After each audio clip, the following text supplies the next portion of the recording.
코인판 리먼 사태가 터졌습니다. 가상화폐의 종말을 증명하고 있다. 저는 그렇게 보고 있습니다.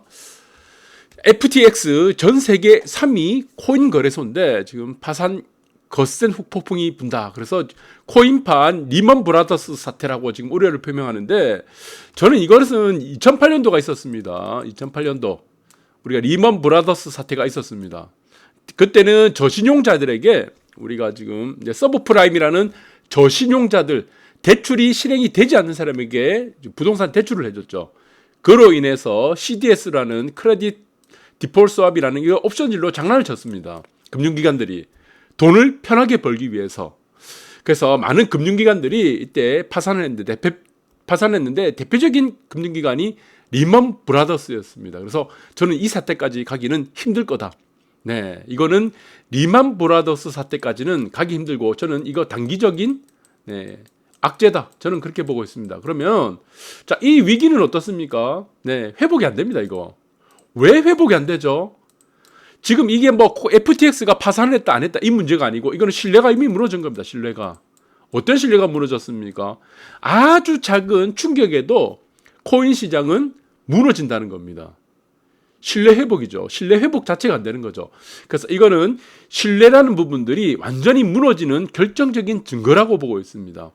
네, 그래서 지금은 거래소가 지금 파산을 했는데, 자, 가장 큰 중요한 것은 무엇입니까? 비트코인 자체가 영원으로 수렴할 때가 있을 겁니다. 우리가 이거 언제 영원으로 수렴한다고 했죠? 비트코인이. 네, 작년 9월 달에 4년 후라고 했죠. 그러면 앞으로 3년 후가 될 겁니다. 앞으로 3년 후에는 모든 가상화폐는 없어집니다.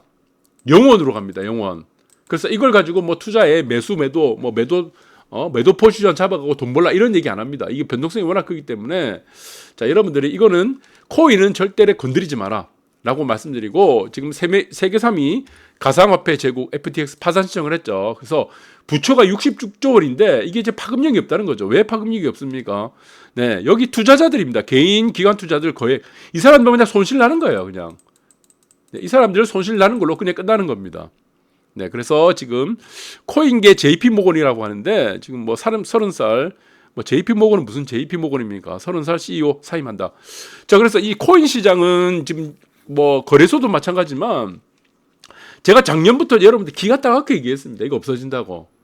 그러니까 제가 악플을 엄청 많이 달았습니다. 그 논리는 무슨 여러분들 잘 아는 무슨 교수, 막 잘 아는 무슨 뭐 이상한 교수 나가지고 뭐 전문가, 그 다음에 또 뭡니까? 미래학자, 뭐 학자들이죠. 학자, 미래학자라고 하는 사람들 얘기 듣고, 앞으로 대세는 코인이 된다, 화폐를 대신할 거라는 이런 어줍지 않은 얘기를 듣고 저를 많이 공격을 했습니다. 좀 많이 시달렸습니다. 그런데 이 어떻습니까? 여러분들 안 되는 거예요. 왜 안 됩니까? 이게 여러분들 코인이라는 거는 우리가 지금 가상화폐죠. 가상자산. 이거 뭡니까? 여러분들 전기코드가 있죠. 전기코드 이거 뽑아버리면요 끝납니다. 이거 전기코드 하나 뽑아서 없어지는 게 무슨 자산입니까? 네, 자산은 뭡니까? 실물이죠. 실물. 여러분들이 말하는, 우리가 말하는 자산은 무엇이죠? 모든 것은 실물이란 겁니다. 실물. 뭐 주식도 그렇지만, 주식도 뭐 금융이겠지만, 특히 대표적인 게 부동산이죠. 네, 실물 자산. 실물 자산이 뭐 전기 코드 뽑아갖고 뭐 전기가 들어와야지 이게 지금 돌아가고 안 돌아가고 이렇게 합니까? 네. 부동산은 지진이 나든 무슨 뭐 비가 오든 눈이 오든 바람이 불든 태풍이 불든 그 자리 그대로 있는 거예요. 그게 자산입니다. 그게 자산. 변하지 않는다는 겁니다. 네, 그래서 부동산은 아니 불자, 네, 뭐 동산 움직이지 않는 자산이라는 얘기고, 그래서 이 대표적인 것이 저는 부동산이라고 보고 있는 거고, 그리고 코인 같은 거는 무엇이다? 전기로 돌아가는 거다. 전기를 코드를 꼽지 않으면은 돌아가지 않는다. 그래서 이거는 자산이 아니다. 허구다, 허구. 여러분들 기가 따갑게 다 말씀드린 거고, 이걸 가지고 무슨 교수가 나오고 앞으로 무슨 대세가 뭐 사야 되니 말아야 되니 얼마나 한심합니까? 네, 그래서 지금 이게 30살이라고 저도 놀랐어요. 이 사람이 30살인지. 저랑 비슷하게 지금 나이대 같은데 30살이라고 하네요. 어쨌든 지금 다 말아먹었습니다. 아주 작은 외부 충격에도 쉽게 무너지는 것이 코인판이다. 그렇게 보면 될 것 같아요. 그래서 손정희, 소프트뱅크 이 사람도 속아 넘어간 거죠. 네, 왜 이런지 모르겠어요. 1,300억 물렸다고 하는데 이거 물린 게 아니에요. 100% 어떻게 됩니까? 이 손실 처리되는 거죠. 손실이다. 그래서 코인판 임원 사태 우려는 저는 그냥 큰 의미는 없다고 봅니다. 투자한 사람들 다 영원으로 가면 끝나는 거죠. 그러면 우리 코인 시장 잠깐 보겠습니다. 코인, 비트코인. 이 경로는 제가 다 말씀드렸습니다. 네, 8천만 원. 그리고 3,500만 원 이 무조건 지킨다고 그랬죠. 3,500만 원.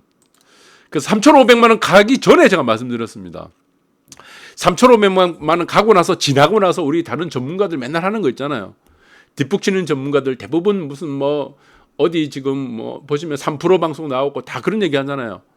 네. 꼭지에서는 매수하라 그러고 바닥에 오니까 앞으로 무슨 위기가 증가한다 이런 얘기하는. 네. 그런데 자, 오기 전에 다 말씀드렸다. 그래서 여기는 3,500만 원에서는 절대 한 번에 무너지지 않죠. 반등을 하죠. 내린 값의 절반을 가거나 아니면은 종고점 살짝 돌파를 해서 무너지거나. 그래서 제가 가장 유력하게 말씀드린 것은 종고점 살짝 돌파됐습니다. 돌파돼서 무너진다. 그래서 이거는 꼭지를 3번을 만들었어요. 이거는 뭐라고 합니까? 3천이라고 합니다. 3천. 하늘을 3번 봅니다. 하늘을 시세가 3번 보면 이 끝납니다. 네. 그러나 이거는 어떻게 된다고 그랬죠? 제가 작년부터 말씀드린 것은 이 차트는 경로가 뭐라고 했습니까? 부도 차트라고 했죠. 부도 차트. 여러분들 부도 차트 보셨습니까? 네. 주식 보면 부도 차트가 있어요. 이 전형적인 모습을 하고 있습니다. 부도 차트는 결론적으로 어떻게 하죠? 무엇에 수렴합니까? 영원으로 수렴합니다. 영원. 지금도 2,400만 원 하네요. 2,300만 원. 네, 지금도 비쌉니다. 이거는. 정기코드를 뽑지 않으면 안 되는 거야. 이거는. 이게 무슨 자산입니까? 무슨 가상자산이에요. 진짜 돈을 주고 가짜 돈을 산다. 이건 말이 안 되는 게임입니다. 이게.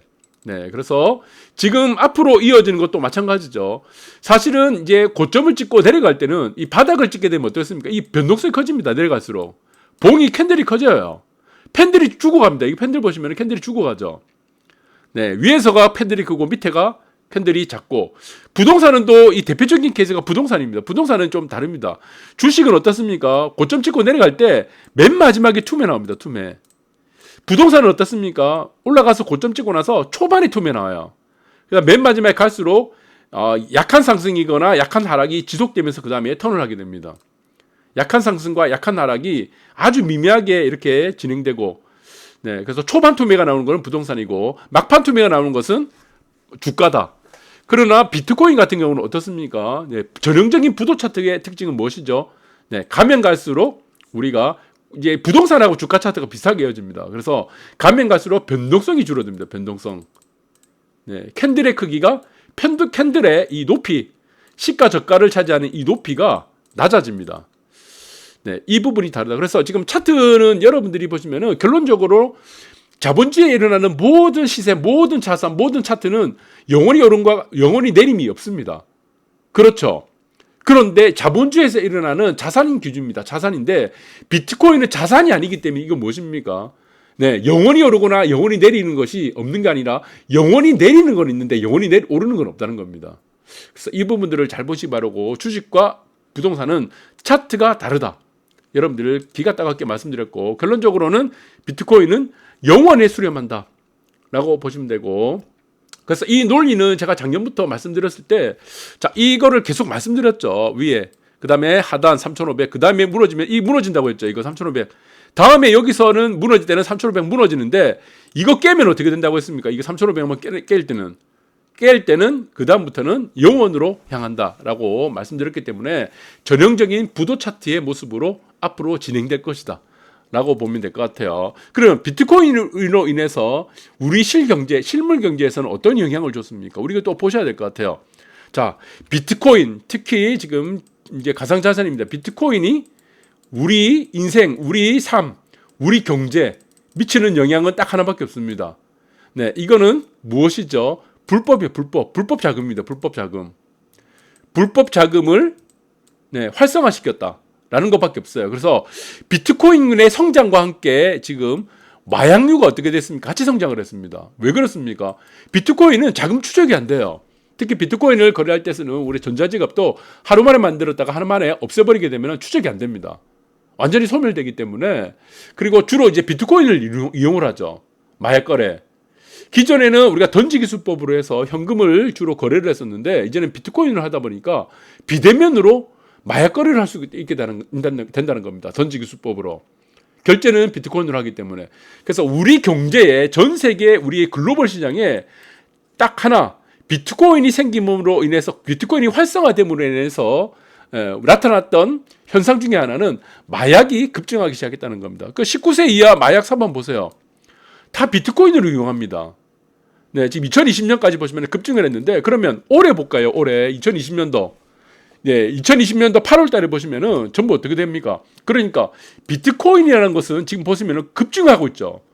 비트코인으로 지금은 이제 투자 대상이 아닙니다. 이제는 비트코인이 투자의 대상이, 투자가 아니죠. 자산이 아니기 때문에.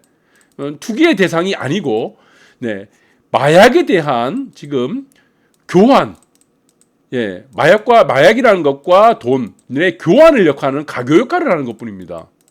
이 역할이. 네, 그래서 지금 불법 자금을 지금 계속 활성화시키는, 마약을 활성화시키는 역할밖에 없었다. 그래서 저는 이 규제가 지금 빨리 와야 된다고 봅니다. 더 이상 특히 19세 이하 젊은이들이 마약 범죄가 굉장히 급격하게 증가합니다. 고등학교 수업 시간에도 마약을 하고 있는 이 사태가 결론적으로 무엇 때문입니까? 이 비트코인 때문에, 가상자산, 가상화폐 때문이다. 그래서 여러분들 절대 이런 거를 손을 대면 안 됩니다. 네, 그래서 저는 인생에 있어서의 뭐 투자, 여러 가지 투자가 많죠. 주식도 있고 부동산도 있는데, 자, 그것을 게임으로 우리가 비교를 했을 때 가장 적합한 게임이 무엇인가 했을 때는 저는 포커라고 봅니다.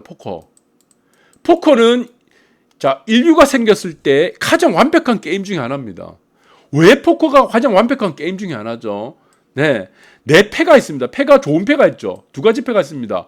네, 좋은 패, 나쁜 패가 있습니다. 패가. 그런데 패가 나쁘면요, 네, 패를 버릴 수가 있다는 겁니다. 내가 좋은 패가 올 때까지 기다릴 수 있다는 겁니다. 그것이 우리 게임에 가장 적합한다. 가장 완벽한 게임 중에 하나라고 보는 거죠. 우리 주식 같은 경우도 마찬가지입니다. 부동산도 마찬가지죠. 네. 근데 이게 쉽지 않다는 겁니다. 쉽지 않다. 그래서 투자를 여러분들 잘 하시려면은 포커를 잘 이해를 하셔야 됩니다. 그래서 제가 예전에 투자대회에서 우승을 했을 때, 그때 이제 여러 투자대회 우승한 사람들끼리 모여가지고 포커를 친 적이 있었습니다. 네, 포커를 막 6명 정도 이렇게 3, 4 모여가지고 포커를 쳤어요. 근데 이분들이 전부 다 대회에서 수상한 사람들입니다. 그냥 쟁쟁한 사람들인데, 그 중에 정말 최고의 지금 한 사람이 있습니다. 그 대회 수상 경력이 가장 많고. 그래서 그분하고 여러 명이 포커를 치는데, 그 사람이 돈을 많이 잃었어요. 포커를 치다가. 네, 좀 큰 돈을 잃었습니다. 그냥 장난으로, 이거는 장난으로 하는 거죠. 그냥 포커 우리가 지금 술값 내기 이렇게 하면서 우리 지금 뭐죠? 네, 지금 이제 술값 내기 정도죠. 그냥 교류 정도로 하는데, 자, 이 사람이 얼굴 표정에 변화가 없더라는 겁니다. 포커를 시작과 끝날 때까지 자기가 돈을 잃으면서도, 포커에 지면서도 표정 변화가 없었다는 겁니다. 냉정하다는 겁니다. 사실은 투자에서 가장 중요한 건 뭡니까? 내 패가 안 좋을 때입니다. 내 패가 안 좋을 때, 네, 이 내 패가 안 좋죠. 내 패가 안 좋을 때 내가 어떤 결정을 하느냐, 내가 어떤 선택을 하느냐에 따라서 여러분들은 투자의 성패가 이제 결정된다고 보고 있습니다. 우리 전문가들 보시면은, 유튜브 나온 전문가들 보시면은 무슨 여러 가지 김 작가도 있고 무슨 방송 많죠. 3프로 방송 제가 잘 모르는 방송들이 많을 거예요. 그 패널들이 나오는 아주 유명한 패널들, 최고의 전문가죠. 왜 최고의 전문가입니까? 꼭지에 이르게 되면은 올라갈 수밖에 없는 이유를 얘기합니다. 그 다음에 바닥에 이르게 되면 뭡니까? 이 내려갈 수밖에 없는 얘기를 해요. 내년도 이런 얘기를 하는 거죠. 자, 이런 사람들이 만약에 포커를 치게 되면 어떻게 되겠습니까? 패가 안 좋은데 고를 외치는 겁니다. 레이스를 부르는 거예요. 패가 좋을 때까지 기다려야 되는데, 근데 정말 좋은 패가 나왔을 때는 어떻게 합니까? 버린다는 겁니다. 네, 그래서 정말 좋은 패가 나왔을 때, 이 바닥에 이르렀을 때는 정말 좋은 패가 나오게 되는 거죠. 왜? 내가 기존에 살려고 했던 것보다 더 싸게 더 많이 살 수 있기 때문에. 그런데 여기서는 패를 버린다는 겁니다. 그것이 바로 여러분들이 생각하는 최고의 전문가들이다. 여러 유튜브 방송에 나와가지고 무슨 교수라고 그러고 최고 전문가다, 무슨 어디 증권사 어디 애널리스트 그러고 어떻습니까? 네, 항상 옛날에 무슨 올라가기 전에 이 꼭지에서는 자기가 무슨 이때 팔았어야 된다 그런 얘기하고 있죠. 네, 그래서 지금 여러분들이 포카는 가장 게임의 규칙을 이해하는, 우리가 지금 투자도 게임이라 본다면은 가장 이제 설명하기 좋은 가장 완벽한 게임이라고 보고, 지금 이 사람도 한번 참고해서 보시기 바랍니다. 이 조언으로 하고 제가 이 얘기를까지 해주게 되면은 시간이 많은 관계로, 네, 여러분 이런 것도 참고해 보시고, 자, 여러분들 투자는 무엇이다? 패가 들어오면 버려야 된다. 패가 좋을 때까지 기다리는 인내가, 네, 이 투자의 성패를 좌우한다. 감사합니다.